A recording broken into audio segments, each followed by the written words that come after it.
Chapter 3 wild life protection act. Section 9 general rule बताता है कि किसी भी जानवर को हंट नहीं करना है, किसी भी वाइल्ड एनिमल को हंट नहीं करना है, जो शेड्यूल 1 और शेड्यूल 2 में बता रखे। जो वाइल्ड एनिमल्स शेड्यूल 1 और शेड्यूल 2 में बता रखे हैं उन्हें हंट नहीं करना है। कोई भी इंसान उन्हें हंट नहीं कर सकता, ये जनरल रूल है। इसकी एक्सेप्शन क्या है? इसकी एक्सेप्शन है सेक्शन 11 और 12। मतलब सेक्शन 11 और 12 के अगर इंग्रेडिएंट्स फुलफिल हो रहे हैं तो फिर उस पर्टिकुलर वाइल्ड एनिमल को हंट करा जा सकता है। शेड्यूल 1 और 2 में ना लिस्ट दे रखी है जानवरों की, ठीक है। अब आते हैं सेक्शन 11 पे, क्योंकि 10 तो ओमिट हो चुके हैं।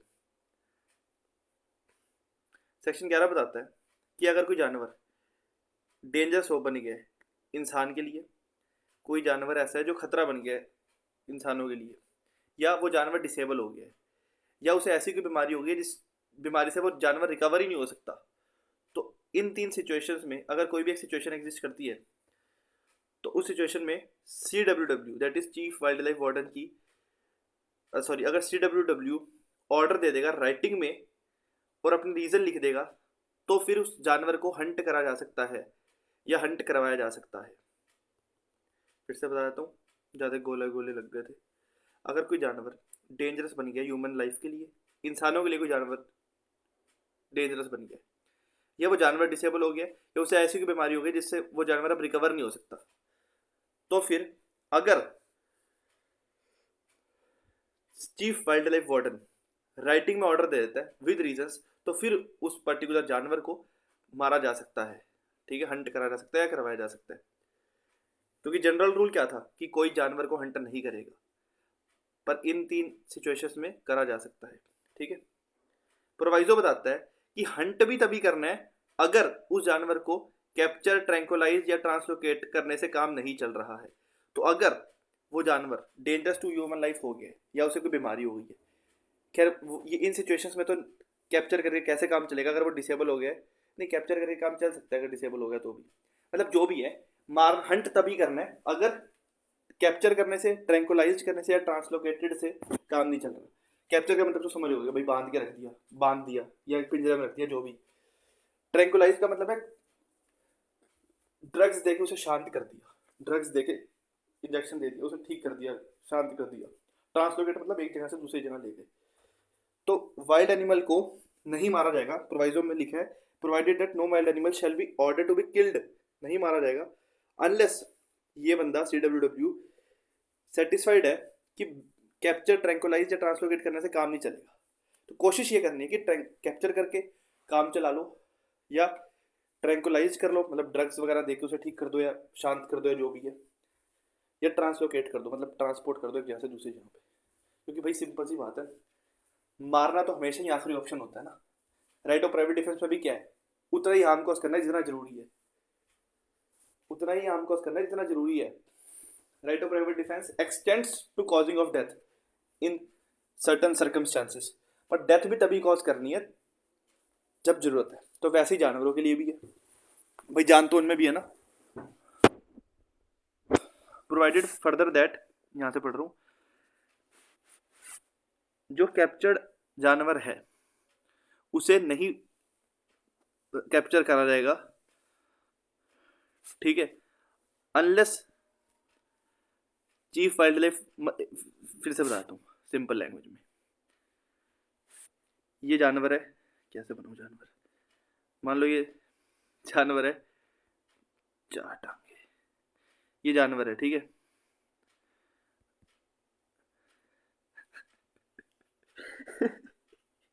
ये जानवर है, तो इसे ऐसे बांध के रखा हुआ है, ये इसे बांध के रखा हुआ है, बन जा भाई, इसे बांध के रखा हुआ है।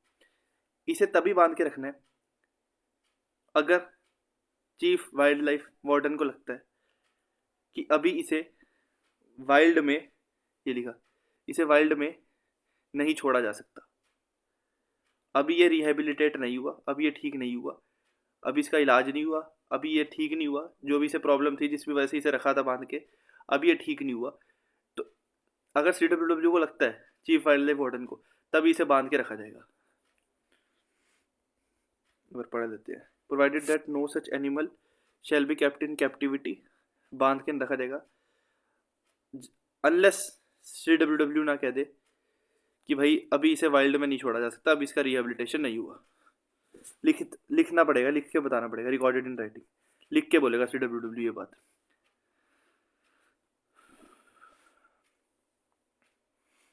For the purpose of clause A, ठीक है, अगर जानवर को कैप्चर या फिर ये लिखा कैप्चर या ट्रांसलोकेट करा जा रहा है तो वो इस तरीके से करा जाएगा कि जानवर को कम से कम ट्रॉमा हो, कम से कम उसे सदमा पहुंचे जानवर को। बी, अब यहाँ पे हमने देखे थे, यहाँ पे बात हुई थी जो अभी तक हमने पढ़ा ना, ये सारा ये शेड्यूल 1 में जो जानवर है ना उनकी बात होती है। शेड्यूल 1 में ना अलग जानवर की लिस्ट है, शेड्यूल 2 में अलग जानवर की लिस्ट है। अब यहाँ पे शेड्यूल 1 की बात होती है। अब आते हैं बी पॉइंट पे, ये बात करें शेड्यूल 2 के जानवरों की। तो CWW या फिर कोई और ऑथराइज ऑफिसर, यहाँ पे सिर्फ CWW था पर यहाँ पे 2 बंदे हो गए, या और कोई ऑथराइज ऑफिसर। अगर वो सेटिस्फाइड है कि कोई वाइल्ड एनिमल, जंगली जानवर जिसका शेड्यूल 2 में है वो डेंजरस हो गया ह्यूमन लाइफ के लिए, या यहाँ पे प्रॉपर्टी भी लिखा है, वहाँ पे प्रॉपर्टी लिखा था, और प्रॉपर्टी में स्टैंडिंग क्रॉप्स भी आती है ऑन एनी लैंड, या वो जानवर डिसेबल हो गया या उसे कोई बीमारी हो गई जिसकी कोई रिकवरी नहीं है, मतलब वो जानवर रिकवर नहीं हो सकता उस बीमारी से, तो वो ऑर्डर दे देगा इन राइटिंग और रीज़न भी दे देगा, और वो परमिट कर देगा किसी इंसान को हंट करने के लिए उस जानवर को या ग्रुप ऑफ एनिमल्स को। ऊपर ऐसा कुछ नहीं था, यहाँ पे ग्रुप ऑफ एनिमल्स भी है, या ग्रुप ऑफ एनिमल्स ऐसा नहीं कि पूरे देश के उस पर्टिकुलर जानवर जो शेड्यूल 2 में दे रखे उन्हें हंट कर लो, नहीं, उस स्पेसिफाइड एरिया में जहाँ पे वो जानवर मान लो डेंजरस हो गए हैं ह्यूमन लाइफ के लिए या प्रॉपर्टी के लिए, या तो वो कह देगा पर हंट कर लो या हंट करवा दो, ठीक है। एक second, subsection 2 section 96 of IPC जैसा है। सेक्शन 96 जो है वो, अगर तुम पे कोई इंसान हमला करता है या तुम्हारी प्रॉपर्टी पे या किसी और इंसान पे, किसी और की प्रॉपर्टी पे, तो तुम अपने आप को बचा सकते हो, अपनी प्रॉपर्टी को, किसी और इंसान को, किसी और इंसान की प्रॉपर्टी को। ये जो सेक्शन 11 सब सेक्शन 2 है ये इंपॉर्टेंट है काफ़ी। ये तुम्हें प्रोटेक्शन देता है जानवरों से, कि तुम किसी जानवर को मार सकते हो या उसे चोट पहुँचा सकते हो गुड फेथ में, अपने आप को बचाने के लिए या किसी और इंसान को बचाने के लिए, ठीक है। प्रोवाइजो बताता है कि अगर तुम खुद ही एक ऑफेंस कर रहे हो, तुम खुद ही ऐसा काम कर रहे हो जो ये जो एक्ट है अपना वाइल्ड लाइफ प्रोटेक्शन एक्ट, ये एक्ट मना करता है तुम्हें वो काम करने से, पर तुम वो काम कर रहे हो, उस दौरान तुम पे कोई जानवर हमला करता है और तुम उसे मार देते हो, तो फिर तुम्हें डिफेंस नहीं मिलेगा सब सेक्शन 2 का। फॉर एग्जाम्पल, ये एक्ट मना करता है कि तुम किसी जानवर को नहीं मार सकते, तुम उस जानवर को मारने की कोशिश करते हो, वो जानवर तुम पे हमला कर देता है, तुम अपने आप को बचाने के लिए उस जानवर को मार देते हो, या तुम किसी और जानवर को मारने गए थे और तुम पे कोई दूसरा जानवर हमला कर देता है, ठीक है। अब तुम खुद ऐसा काम कर रहे हो जो ये एक्ट करने से मना करता है, तो उस सिचुएशन में तुम्हें डिफेंस नहीं मिलेगा, ठीक है। ये IPC में भी अगर आप लोगों ने पढ़ा होगा अच्छे से IPC, तो अगर जब मतलब डेप्थ में पढ़ाई करोगे ना, या करी होगी मैं मान के चल रहा हूँ, तो पढ़ा होगा जरूरी है कि जो बंदा ऑफेंडर है ना, ऑफेंडर को राइट ऑफ प्राइवेट डिफेंस नहीं मिलता, जो बंदा खुद ही ऑफेंस कर रहा है। मान लो चोर चोरी करने जाता है किसी घर में, जिसके घर में चोरी करने गया है उसे पता लग जाता है, वो उस पर हमला कर देता है अपनी प्रॉपर्टी बचाने के लिए। अब चोर सामने से हमला कर देता है, कोर्ट में जाके चोर से पूछता है सवाल प्रोसिक्यूशन कि भाई तूने चोरी भी करी और पीटा भी। चोर कहता है चल चोरी तो मैंने करी थी पर पीटा मैंने अपने आप को बचाने के लिए था। तो फिर प्रोसिक्यूशन कहेगा कि नहीं, ऑफेंडर को राइट ऑफ प्राइवेट डिफेंस नहीं मिलता, तुम खुद गलती करो तो तुम राइट ऑफ प्राइवेट डिफेंस नहीं ले सकते। तो वैसे ही यहाँ पे सब सेक्शन 3, अगर तुमने किसी जानवर को मार दिया या उसे चोट पहुंचाई, जख्मी कर दिया, तो फिर वो गवर्नमेंट प्रॉपर्टी बन जाता है, ठीक है। मतलब जैसे मान लो तुम पे कोई सांप हमला कर देता है, तुम सांप को मार देते हो, अब तुम उस सांप को अपने घर लेके नहीं जा सकते, वो गवर्नमेंट प्रॉपर्टी है। सेक्शन 12 बताता है कि तुम जानवर को, किसी पर्टिकुलर जानवर को या जानवरों को हंट कर सकते हो हंट कर सकते हो। कब कर सकते हो तुम हंट? एजुकेशनल पर्पसेस के लिए, जैसे पहले होता था या पता नहीं अब भी होता है, मुझे नहीं पता। जो मैंने शायद पहले भी बोला है इसी वीडियो में, चूहों, मेडिकल कॉलेजेस में चूहों पे एक्सपेरिमेंट होता था, ऑपरेशन होता था, जो भी होता था बच्चों को सिखाने के लिए, स्टूडेंट्स को सिखाने के लिए। ठीक है, तो जानवर को हंट करा जा सकता है एजुकेशन पर्पसेस के लिए, साइंटिफिक रिसर्च के लिए, साइंटिफिक मैनेजमेंट के लिए, जानवर का स्पेसिमेन कलेक्ट करने के लिए, स्पेसिमेन जानवर का कलेक्ट करने के लिए, फॉर जू, फॉर म्यूजियम या और सिमिलर इंस्टीट्यूशंस के लिए, या फिर सांप का जहर जो है वो कलेक्ट करा जा सकता है लाइफ सेविंग ड्रग्स बनाने के लिए। ठीक है, तो ये इस सेक्शन का सार है। अब हर एक पॉइंट देख लेते हैं। जानवर को हंट कर सकते हो, कहाँ गया, हाँ, पर इसकी परमिशन लेनी पड़ेगी CWW की। ये परमिट देगा, ऑर्डर देगा राइटिंग में, रीज़न बताएगा अपने, और तुम्हें फीस पे करनी होगी, और उस वाइल्ड एनिमल को तुम हंट कर सकते हो जो स्पेसिफाइड है उस परमिट में। मतलब अगर कहा है परमिट में कि तुम जानवर ए को मार सकते हो तो ए को ही हंट कर सकते हो। तुम कर क्यों रहे हो ये, तुम्हें परमिशन मिल रही है, ऐसे नहीं कि किसी भी चीज़ के लिए वो परमिट दे देगा, इन्हीं के लिए देगा। Education, scientific research, scientific management. Scientific management का क्या मतलब है? Translocation of any wild animal to an alternate suitable habitat, मतलब किसी और जगह पे उसे शिफ्ट कर देना उस जानवर को। Second, population management, wild life की पॉपुलेशन को मैनेज करने के लिए, पर बिना मारे, पॉइजन दिए या डिस्ट्रॉय करे वाइल्ड एनिमल्स को। ठीक है, पॉपुलेशन को मैनेज करने के लिए, मतलब साइंटिफिक मैनेजमेंट में क्या क्या आता है? साइंटिफिक मैनेजमेंट का क्या मतलब है? Population management of wild life. ठीक है, वाइल्ड लाइफ की पॉपुलेशन को मैनेज करना बिना मारे, पॉइजन दिए या डिस्ट्रॉय करे वाइल्ड एनिमल्स को।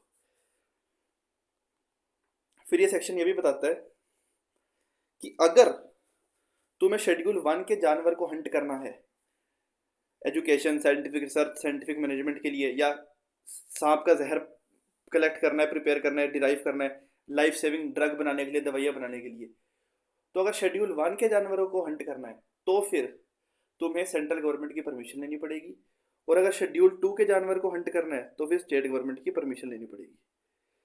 ठीक है, ये इंपॉर्टेंट है। सांप का जहर अगर कलेक्ट करना है, प्रिपेयर करना है, डिराइव करना है लाइफ सेविंग ड्रग्स के लिए, तो भी तुम्हें CWW परमिट दे सकता है। तुम्हें क्या कहते हैं, फीस देनी पड़ेगी।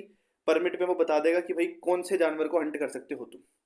इसके साथ हमारे चैप्टर हो गया ख़त्म। सेक्शन 13, 14, 15, 16, 17 रिपील्ड है, बाकी करेंगे अगली वीडियो में। Thank you.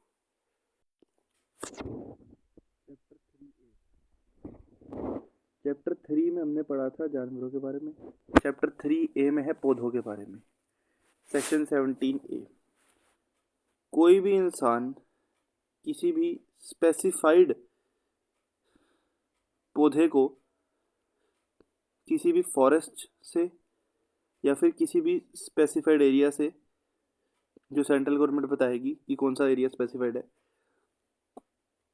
उस पौधे को कोई भी इंसान पिक नहीं करेगा, अपरूट नहीं करेगा, डैमेज नहीं करेगा, डिस्ट्रॉय नहीं करेगा, एक्वायर नहीं करेगा, कलेक्ट नहीं करेगा। ठीक है, विलफुली पिक और अपरूट में क्या फ़र्क है? अपरूट का मतलब होता है जड़ समेत उखाड़ लिया, और विलफुली पिक का मतलब है कि जैसे फूल तोड़ लिया, फूल तोड़ते हो तो जड़ समेत थोड़ी उखाड़ लेते हो पूरे पौधे को ही। ठीक है, ना ही, अच्छा एक और चीज़, यहाँ पे स्पेसिफाइड प्लांट की बात हो रही है, और वो स्पेसिफाइड प्लांट तुमने कहाँ से उखाड़ा है या तोड़ा है या ख़राब करा है? किसी फॉरेस्ट लैंड से या कोई और स्पेसिफाइड एरिया से। स्पेसिफाइड एरिया क्या है? सेंट्रल गवर्नमेंट बताएगी। बी, ना ही कोई इंसान पोजेस करेगा, सेल करेगा, ऑफर फॉर सेल करेगा, ट्रांसफ़र करेगा। ऑफ ट्रांसफ़र कैसे कर सकता है? गिफ्ट द्वारा या किसी और तरीके से। ना ही ट्रांसपोर्ट करेगा किसी भी स्पेसिफाइड प्लांट को, चाहे वो प्लांट अलाइव हो या डेड हो, फ़र्क नहीं पड़ता। ना ही उसके पार्ट को, ना ही उसके डेरिवेटिव को। एक तो पूरा पौधा हो गया, एक उसका पार्ट हो गया या डेरिवेटिव हो गया। पूरा पौधा, ठीक है, ये पूरा है क्योंकि बड़ा है, ये पूरा पौधा, उसका पार्ट, उसका डेरिवेटिव, इसे तुम पोजेस नहीं कर सकते, सेल नहीं कर सकते, ऑफर फॉर सेल नहीं कर सकते, ट्रांसफर नहीं कर सकते गिफ्ट द्वारा या किसी और तरीके से, ना ही ट्रांसपोर्ट कर सकते हो। स्पेसिफाइड पौधे की बात हो रही है, पौधा जिंदा हो मरा हो फर्क नहीं पड़ता, पौधे का पूरा पौधा भी हो सकता है, उसका पार्ट भी हो सकता है, उसका डेरिवेटिव भी हो सकता है। ये एक्सेप्शन है, इंपॉर्टेंट भी है। शेड्यूल ट्राइब का अगर कोई मेंबर है तो वो पौधे को पिक, कलेक्ट, पोजेस कर सकता है अपने बोनाफाइड पर्सनल यूज के लिए, और उस पौधे को पिक, कलेक्ट, पोजेस कर सकता है जो पौधा उसकी डिस्ट्रिक्ट में जहाँ पे वो रहता है। तो मान लो ये एक आदमी है, he is a member of schedule tribe, ठीक है, ये यहाँ पे रहता है, यहाँ पे ये रहता है, कलर चेंज कर देता हूँ, ये रहता है यहाँ पे, ठीक है, ये है मेंबर ऑफ शेड्यूल ट्राइब। तो ये यहाँ के किसी, ये मान लो पौधा है, ये पौधे हैं, ये यहाँ के पौधों को, एक सेकेंड, पिक, कलेक्ट और पोजेस कर सकता है अपने बोनाफाइड पर्सनल यूज के लिए। ये नहीं कि बेचना शुरू कर दे इन्हें, पर्सनल यूज के लिए, ठीक है, कमर्शियल यूज के लिए नहीं, पर्सनल यूज के लिए, पर वहीं के जहां पे वो रहता है।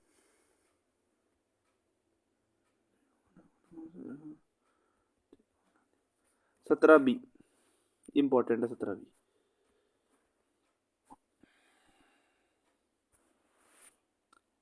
CWW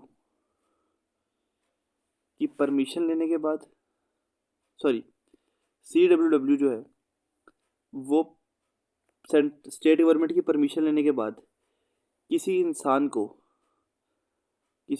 को परमिट दे सकता है, परमिट दे सकता है।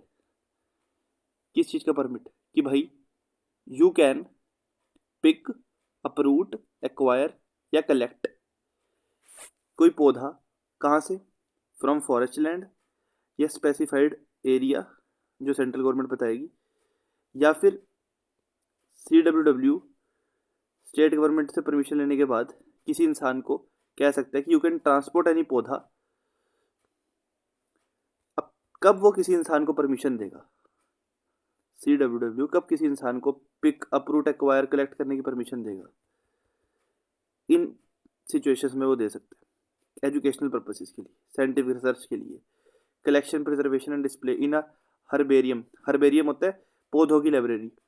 Collection, preservation and display in herbarium of any scientific institution, या फिर प्रोपोगेशन बाय अ पर्सन और institution approved by the central government in this regard. तो इन चारों पर्पस के लिए CWW किसी इंसान को परमिशन दे सकता है कि भाई पिक, अपरूट, एक्वायर या कलेक्ट कर ले किसी पौधे को फ्रॉम फॉरेस्ट लैंड या कोई स्पेसिफाइड एरिया, या फिर उसे ट्रांसपोर्ट कर ले। 17C,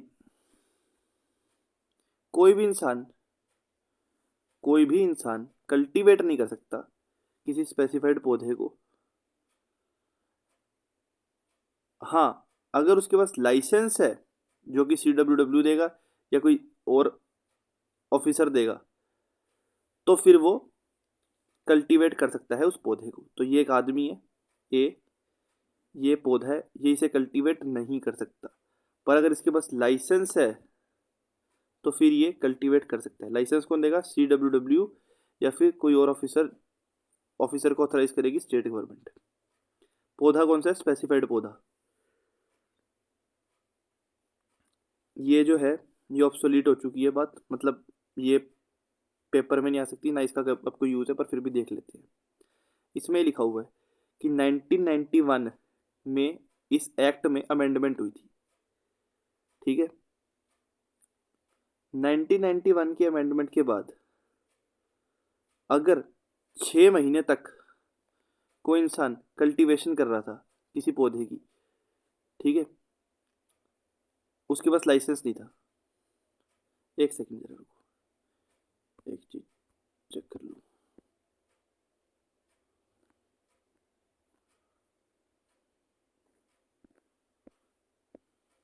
हाँ, ये जो चैप्टर है ना ये 1991 में ही आया है। ये जो चैप्टर है 1991 में ऐड हुआ है, ठीक है। इससे पहले चैप्टर नहीं था, मतलब ऐसी कोई चीज़ें थी नहीं, मतलब कोई बंदा पौधों को कल्टीवेट कर सकता था बिना लाइसेंस के।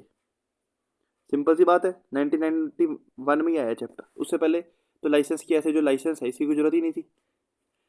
तो अगर 1991 अमेंडमेंट एक्ट से पहले कोई इंसान कल्टीवेशन कर रहा था तो वो इस 1991 के अमेंडमेंट एक्ट के 6 महीने तक बिना लाइसेंस के कल्टीवेशन कर सकता है। अब उस इंसान ने लाइसेंस के लिए अप्लाई कर दिया, तो जब तक उसे लाइसेंस नहीं मिल जाता तब तक भी वो कल्टीवेशन कर सकता है। पर अगर उसे मना कर दिया, रिजेक्ट कर दिया कि अब तुझे हम लाइसेंस नहीं दे रहे, फिर वो कल्टीवेशन उसे रोकनी पड़ेगी। इतनी सी बात है। क्योंकि अब ये मैं इसलिए करता हूँ, ऑब्सोलीट हो चुकी है बात, क्योंकि अब तो सबको लाइसेंस चाहिए ही चाहिए। अब तो ये बात अप्लाई नहीं होती ना कि 6 महीने तो तब तुम कल्टीवेशन कर सकते हो 1991 के बाद। अब तो बिना लाइसेंस के नहीं कर सकते, सिंपल सी बात ये है। जो लाइसेंस होगा, जो यहाँ पे लाइसेंस दिया जा रहा है, वो एरिया स्पेसिफाई करेगा कि कहाँ पे तुम कल्टीवेशन कर सकते हो, और कंडीशंस भी बता देगा अगर कंडीशंस हैं तो। कंडीशन लगा सकते हैं ना लाइसेंस देने के बाद, और एरिया भी बता देंगे कि कहाँ पे तुम कर सकते हो उस पौधे से रिलेटेड कल्टीवेशन। 17D, कोई भी इंसान किसी स्पेसिफाइड पौधे से रिलेटेड बिजनेस नहीं कर सकता, ना ही ऑक्यूपेशन कर सकता है एज अ डीलर, ना ही बिजनेस कर सकता है, ना ही ऑक्यूपेशन कर सकता है एज अ डीलर, जब तक CWW या कोई और ऑफिसर उसे लाइसेंस नहीं दे देता। कौन सा ऑफिसर? जो स्टेट गवर्नमेंट बताएगी। ठीक है, तो तुम पौधे से रिलेटेड बिजनेस नहीं कर सकते, स्पेसिफाइड पौधे से रिलेटेड या उसके पार्ट या उसके डेरिवेटिव से रिलेटेड, जब तक तुम्हें लाइसेंस नहीं मिल जाता। ये वही वाली बात है जो ऊपर थी, ये भी अब ऑब्सोलीट हो चुकी है, पेपर में नहीं आएगी। मतलब बहुत ही मुश्किल है। वैसे तो मेरे हिसाब से तो इम्पॉसिबल ही है, पर नहीं आएगी पेपर में चीज़। ये वही सेम बात, लाइसेंस जो तुम दे रहे हो, CWW या कोई और ऑफिसर लाइसेंस दे रहा है, तो वो बता देगा कि ऑक्यूपेशन या फिर बिजनेस जो तुम कर रहे हो, मतलब प्रीमिसेस बता देंगे, वो तुम्हें जगह बता देंगे, या फिर कंडीशंस कोई है तो वो लगा देंगे तुम पे।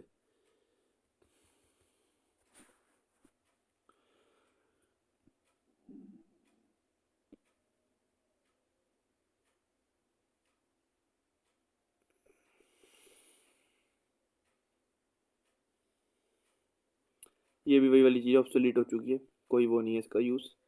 ठीक है, 1991 का जो अमेंडमेंट एक्ट हुआ था, उस एक्ट के आने के 30 दिन के अंदर CWW को, या फिर 30 दिन ही है ना, हाँ, बताना है कि तुम्हारा स्टॉक कितना है, पौधों का स्टॉक कितना है तुम्हारे पास, जो तुम कल्टीवेशन कर रहे हो या डील कर रहे हो स्पेसिफाइड प्लांट से रिलेटेड, तो अपना स्टॉक बताना है CWW को या किसी और ऑफिसर को। तो वो भी ऑब्सोलीट हो चुकी है बात अब,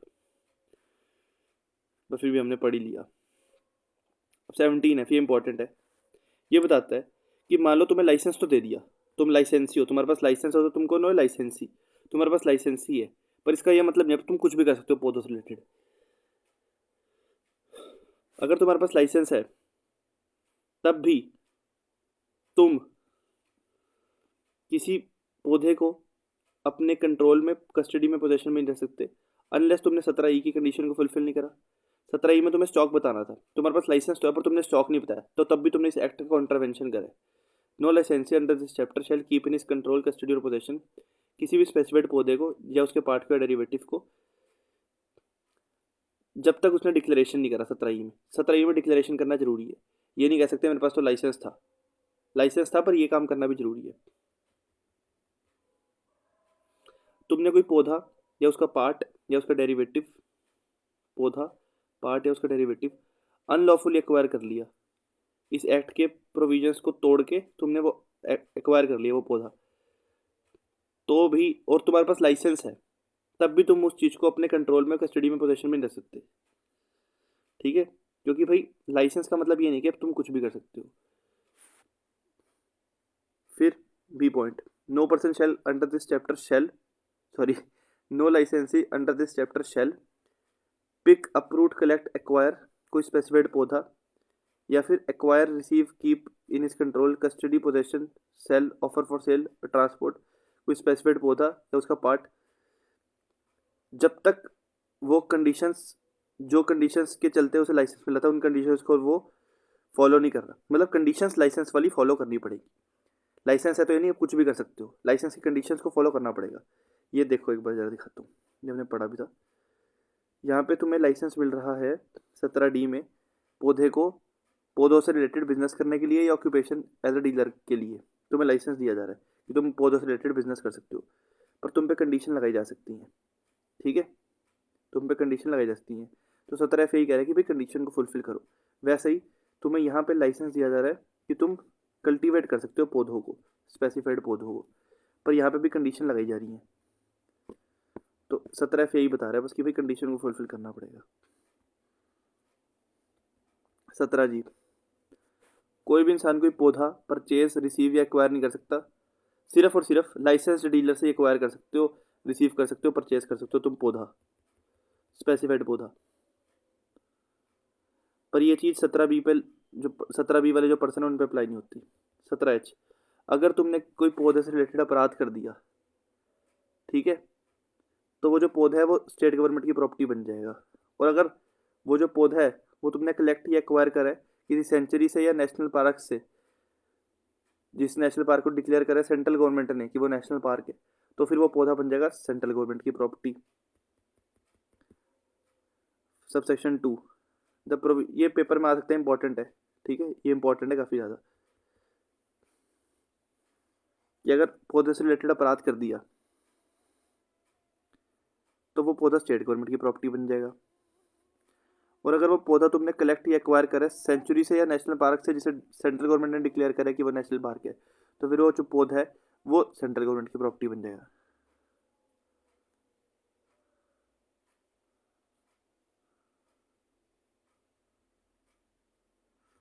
चलो जी, ये हो गया चैप्टर हमारा खत्म। Thank you.